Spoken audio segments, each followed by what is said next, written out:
As they say, those who don't learn from history are condemned to repeat it. If so, Kim Jong-un has proved to be an adept learner.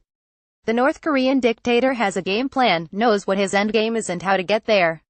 In the end, he may well come out on top, to the chagrin of the Chinese and Americans. The United States and the West have taught Kim never to trust any of their promises in exchange for giving up weapons of mass destruction, not unless you want to end up like Saddam Hussein and Muammar Gaddafi. Instead, you should arm to the teeth and make sure your adversaries know it.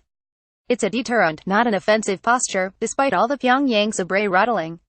Why North Korea's nuclear test may not be all bad. The Chinese have taught Kim how to introduce market economics without giving up political control and Leninist party discipline.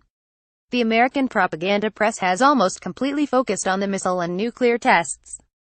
What it has neglected to report is that Kim has all along developed not only WMDs but economic liberalization. The latter is what gives you the whole picture. His is the latest communist country to follow the well-trodden path of economic development after China, Vietnam and Cuba. The North Korean economy is expanding fast. The South Korean Central Bank estimates it grew by 3.9% last year, the fastest in 17 years. Growth estimates of gross domestic product per capita in 2015 ranged from 1% by the Bank of Korea to 9% from the Hyundai Research Institute.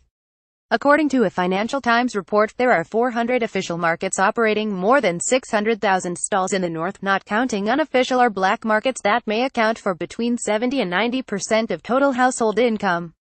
Living standards are rising in the north. While China has been a mentor, its wayward protege wants to assert independence. It is thumbing its nose at Beijing with the latest nuclear test while daring it to stop the aid flowing. It's not so outlandish. Israel has made the U.S. dance to its tunes for decades.